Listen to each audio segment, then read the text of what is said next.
इयत्ता 10वीमध्ये शिकत असलेल्या माझ्या सर्व विद्यार्थी मित्र हो, किंबहुना 10वीची परीक्षा देऊन झालेल्या माझ्या सर्व विद्यार्थी मित्र हो,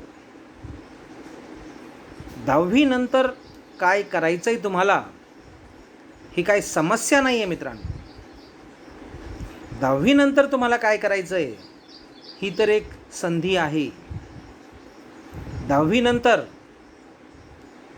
उत्तम करिअरच्या ज्या वाटा तुमच्यासाठी उपलब्ध असतात, त्यापैकी तुमच्या आवडीची एक सुंदर वाट निवडण्याची एक संधी आहे. तर 10वी नंतर काय करायचं आहे ही काही अडचण नाही आहे, ही काही समस्या नाही आहे मित्रांनो, ही तर एक संधी आहे. पहिलीतून तुम्ही दुसरीतच जाऊ शकत होतात, 5वीतून 6वीत, 8वीतून 9वीतच तुम्हाला जाता येत होतं. तुम्हाला निवड करता येत नव्हती, काही चॉईस नव्हती तुमच्यापुढे. परंतु 10वी नंतर तुम्हाला संधी आहे निवडण्याची. ही संधी म्हणजे खरं तर सुवर्ण संधी आहे, एक सुंदर वाट निवडण्याची. उज्ज्वल भविष्याकडे जाणाऱ्या अनेक वाटांपैकी जी तुमच्या आवडीची सुंदर वाट आहे, ती वाट निवडण्याची ही सुवर्ण संधी तुम्हाला प्राप्त झालेली आहे.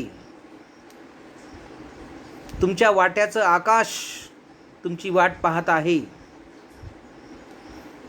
गगन भरारी तुम्हाला घ्यायची आहे. ज्या गगनामध्ये भरारी तुम्हाला घ्यायची आहे ते गगन तुमचं आहे मित्रांनो. तुम्हाला या गगनामध्ये भरारी घेण्यापासून कोणीही अडवू शकत नाही. 10वीचा रिझल्ट लागायला जरी अजून वेळ असला तरी काही हरकत नाही मित्रांनो, कारण जीवनाचं महत्त्वाचं वळण किंबहुना रस्त्याचं महत्त्वाचं वळण येण्यापूर्वीच तुम्हाला निर्णय घ्यायला पाहिजे की तुम्हाला कोणत्या दिशेला वळायचं आहे. 10वीचा रिझल्ट लागल्यानंतर विचार करायला सुरुवात करायची नाही मित्रांनो, तर 10वीचा रिझल्ट लागण्यापूर्वीच तुम्हाला विचार करण्याची प्रक्रिया जी आहे त्याची सुरुवात करायला हवी. आणि तुम्हाला लवकरात लवकर हा निर्णय घ्यायला हवा की तुम्हाला काय करायचं आहे. 10वी नंतर तुमची आवड काय आहे, तुम्ही जीवनामध्ये काय करू शकता, आपल्या उदरनिर्वाहासाठी तुम्हाला जीवनात काय करायचं आहे, याची निवड करण्याची प्रक्रिया त्याची सुरुवात तुम्ही करणं अत्यंत आवश्यक आहे. खरं तर हा निर्णय घेण्याचा कंटाळा येत असतो, परंतु सुरुवात जर केली तर मग मात्र कंटाळा येत नाही. तर लवकरात लवकर सुरुवात करा. आणि काही थोड्याफार अडचणी जरी असल्या, करोना व्हायरस नावाची अडचण जरी सध्या असली तरी अडचणीतून मार्ग हा निघत असतो. आणि अशा अडचणीमधून मार्ग काढण्याशिवाय आपल्याला आता पर्याय नाही आहे. तर त्यासोबत आपल्याला पुढं जायचं आहे आणि आपला मार्ग शोधायचा आहे. तुमचं करिअर हे अत्यंत महत्त्वाचं आहे, म्हणून हा निर्णय खूप महत्त्वाचा आहे. हा निर्णय घेण्यासाठी तुम्हाला उशीर करता येणार नाही. लवकरात लवकर तुम्हाला निर्णय घ्यावा लागेल. आणि ही विचार प्रक्रिया जी आहे की 10वी नंतर काय करायचं आहे, तुम्हाला जीवनात काय करायचं आहे, ही विचार प्रक्रिया लवकरात लवकर सुरू करायला पाहिजे. तुम्ही कंटाळा करून चालणार नाही, टाळाटाळ करून चालणार नाही, कारण तुमचं भवितव्य, तुमचं भविष्य अत्यंत महत्त्वाचं आहे. केवळ तुमच्यासाठीच नाही तर तुमच्या आईवडिलांसाठी सुद्धा आणि त्याचबरोबर या देशासाठी सुद्धा तुमचं भवितव्य अत्यंत महत्त्वाचं आहे. कारण तुम्हीच या देशाचं भविष्य आहात. त्यामुळे तुमचं भविष्य हे अत्यंत महत्त्वाचं आहे. हे जे तुमचं वय आहे हे खूप सुंदर असतं मित्रांनो. या वयामध्ये प्रचंड उत्साह तुमच्यामध्ये असतो. तुम्ही उगवते सूर्य आहात आणि प्रचंड शक्ती तुमच्यामध्ये आहे. तुम्ही स्वतःसुद्धा कल्पना करूच शकत नाही की किती मोठी अफाट शक्ती तुमच्यामध्ये आहे. या अफाट शक्तीला योग्य दिशा देण्याची गरज आहे. आणि योग्य दिशा देण्याचं काम आत्ताच होऊ शकतं, कारण आत्ता तुमचे जे विचार आहे हे शुद्ध आहेत. आणि शुद्ध विचार असताना, ओली माती असताना तिला आकार देणं सोपं असतं. आणि विचार शुद्ध असताना त्या ठिकाणी तुमचं विचार परिवर्तन करणं सोपं असतं.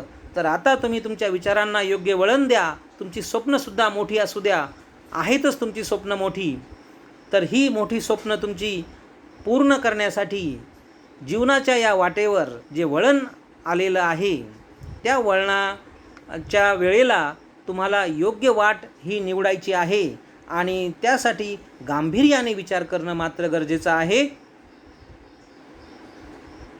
तर जेव्हा तुम्ही एखादं काम निवडता, तुमच्या उपजीविकेसाठी एखादं काम निवडता, एखादं प्रोफेशन ज्याला आपण म्हणतो, तर ते काम निवडत असताना कुठल्या पैलूंचा आपण विचार केला पाहिजे, त्याच्याकडनं काय काय अपेक्षा माणसाच्या असतात हे आपण जरा बघूया. सर्वात प्रथम जे काम तुम्ही करता, उपजीविकेसाठी, उदरनिर्वाहासाठी जे काम तुम्ही करता, त्यातून तुम्हाला चांगला पैसा मिळायला हवा. पैसा मिळणं हे अत्यंत आवश्यक आहे. पैसा जर मिळत नसेल तर त्या ठिकाणी कोणतंही काम करण्यामध्ये, उपजीविकेसाठी जे काम करता त्याला काही अर्थ राहत नाही. तो केवळ एक छंद होतो. पण आपण छंदाबद्दल बोलत नाही आहे, तर आपण उपजीविकेबद्दल बोलतो आहे, आपण प्रोफेशनबद्दल बोलतो आहे. तर तुमचं प्रोफेशन असं असायला हवं की ज्यातून तुम्हाला चांगला पैसा मिळायला हवा, तुम्हाला सुंदर जीवन जगता यावं, यासाठी तुम्हाला पैसा पुरेल इतका पैसा तुम्हाला त्यातनं कमवता आला पाहिजे. तर मित्रांनो, पैसा तुम्ही तेव्हाच कमवू शकता जेव्हा लोक तुम्हाला पैसा देतील. आणि जोपर्यंत तुम्ही त्यांना त्यांच्या आवडीचं, त्यांच्या उपयोगाचं काही देत नाही, तोपर्यंत कुणीही तुम्हाला पैसा देत नाही. काहीतरी दिल्याशिवाय काहीतरी मिळत नाही. जर काहीतरी तुमचं काम असं असेल की ज्याचा उपयोग दुसऱ्यांना आहे, जी वस्तू तुम्ही निर्माण करता किंबहुना जी सर्व्हिस तुम्ही देता, ती सर्व्हिस जर दुसऱ्याच्या उपयोगाची असेल तरच तुम्हाला त्याचा पैसा त्या ठिकाणी मिळेल, अन्यथा कोणीही तुम्हाला पैसा देणार नाही. त्यामुळे तुमचं काम हे समाजाच्या उपयोगाचं असलं पाहिजे. लोकांना त्यातनं काहीतरी फायदा व्हायला पाहिजे, त्यांचा काहीतरी त्रास कमी व्हायला पाहिजे, किंबहुना त्यांचा पैसा वाचायला पाहिजे. काहीतरी उपयोग तुमच्या कामाचा जर लोकांना असेल तरच तुम्हाला त्या ठिकाणी तुमच्या कामातून पैसा कमवता येईल. मित्रांनो, तेव्हा हे लक्षात ठेवा की तुमचं काम हे समाजाच्या लोकांच्या उपयोगी असेल, की जितकं जास्त उपयोगी असेल तितका जास्त तुम्ही पैसा कमवू शकता. तुमचं काम जर स्पेशल असेल की जे काम दुसरं कोणी करू शकत नाही, तर आणखी जास्त पैसा तुम्हाला तुमच्या कामातून कमवता येईल. त्याचबरोबर काम करत असताना तुम्हाला एक समाधान प्राप्त झालं पाहिजे. तुमच्या कामामध्ये तुम्हाला रुची असली पाहिजे. त्यासाठी तुमच्या कामामध्ये अशा प्रकारची विविधता असली पाहिजे की तुम्हाला कंटाळा येणार नाही. तुमचं काम हे तुमच्या आवडीचं असलं पाहिजे. जर तुम्ही तुमच्या आवडीचं काम निवडलं नाही तर जे काम तुम्ही करता त्यात तुम्हाला आवड निर्माण करावी लागेल नाईलाजाने. परंतु निवडलेल्या कामामध्ये आवड निर्माण करणं अधिक अवघड असतं. परंतु आपण जर जे काम आपण निवडतो ते जर आपल्या आवडीचं असेल तर ही गोष्ट अधिक चांगली असते. पहिला पर्याय हा आहे की आपण निवडलेलं काम हे आपल्या आवडीचं असलं पाहिजे. आणि दुसरा पर्याय असा आहे की आपलं जे काम आहे ते आपल्याला आवडलं पाहिजे. हा दुसरा पर्याय आहे. पहिला पर्याय हा आहे की आपण आपल्या आवडीचं काम निवडलं पाहिजे आणि तेच आपण शक्यतो केलं पाहिजे.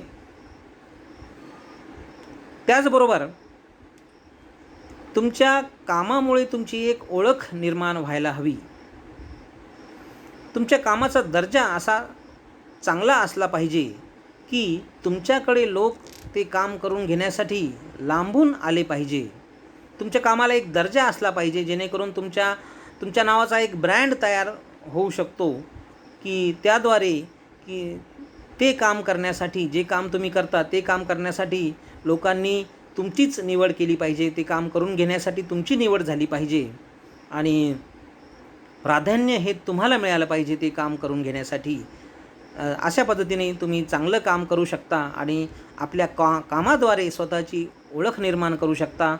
तुमचं नाव ही तुमची ओळख नसते, तर तुम्ही जे काम करता, लोकांसाठी जे तुम्ही काम करता, भले त्याचे तुम्ही पैसे घेत असाल, परंतु जे काम तुम्ही करता तीच खरी तुमची ओळख असते मित्रांनो. आणि तुमच्या व्यवसायामध्ये तुम्हाला प्रगती करण्याच्या संधी उपलब्ध झाल्या पाहिजेत.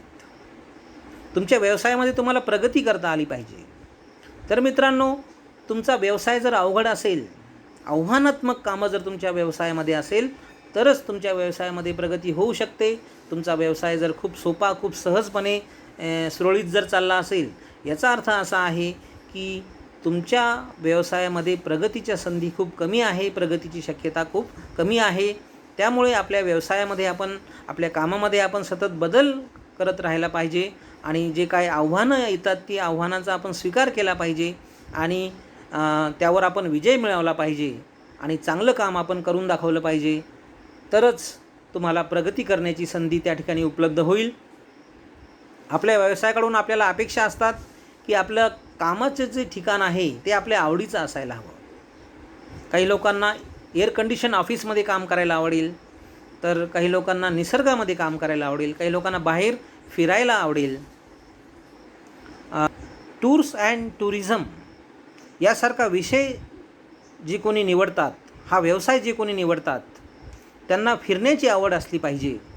जर त्यांना फिरण्याची आवड नसेल, त्यांना जर घरातच बसून राहायला आवडत असेल, तर टूर्स अँड टुरिझमसारखा व्यवसाय त्या ठिकाणी ते करू शकणार नाहीत. त्याचबरोबर वातावरण म्हणजे केवळ भौतिक वातावरण नव्हे, तर त्या ठिकाणचं मानसिक वातावरण कसं आहे हे सुद्धा त्या ठिकाणी महत्त्वाचं आहे. तर त्या ठिकाणी किती लोकांशी तुमचा संपर्क येतो, कोणत्या प्रकारच्या लोकांशी तुमचा संपर्क येतो, कशा प्रकारचा संपर्क येतो, कोणत्या प्रकारचं काम तुम्ही करत असता, तुमच्या कामामध्ये खूप साऱ्या कटकटी तर नाही आहेत, लोकांशी तुम्हाला काही हुज्जत तर घालावं लागत नाही आहे, तर कोणत्या प्रकारचं काम तुम्ही करता, किती लोकांशी तुमचा संपर्क येतो, तुमच्या हाताखाली लोक काम करतायत की तुमचे बॉस वेगळे आहेत. तुम्ही जर कलेक्टर असाल तर आमदार, खासदार, मंत्री या लोकांशी तुमचा संपर्क येणार. तर कोणत्या प्रकारच्या लोकांशी तुमचा संपर्क येतो. तुम्ही जर शिक्षण क्षेत्रामध्ये काम करत असाल तर विद्यार्थ्यांशी तुमचा संपर्क येईल आणि त्या ठिकाणी वातावरण हे वेगळं असतं. शाळेमध्ये, कॉलेजमध्ये हे वातावरण वेगळं असतं, शैक्षणिक वातावरण त्या ठिकाणी असतं. तर कोणत्या प्रकारचं वातावरण तुम्हाला आवडणार आहे, तुम्हाला कोणत्या प्रकारचं वातावरण सूट होतं, यानुसार तुम्ही तुमचा व्यवसाय हा निवडायला पाहिजे.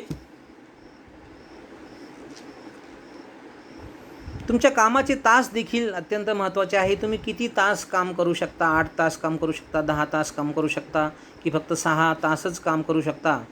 कामाशिवाय तर पर्याय नाही आहे मित्रांनो, परंतु तुमच्या कामाचे जे तास आहेत, जो वेळ आहे, तो सुद्धा अत्यंत महत्त्वाचा आहे.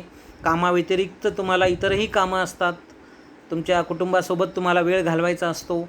तर किती वेळ तुम्ही कुटुंबासोबत घालवायचा आहे, तुम्हाला किती वेळ कुटुंबासोबत, आणि काम तुम्ही किती वेळ करू शकता, तुम्हाला रिकामा वेळ किती हवा आहे, तुमचे छंद जोपासण्यासाठी तुम्हाला किती रिकामा वेळ हवा आहे, हे सुद्धा त्या ठिकाणी महत्त्वाचं आहे.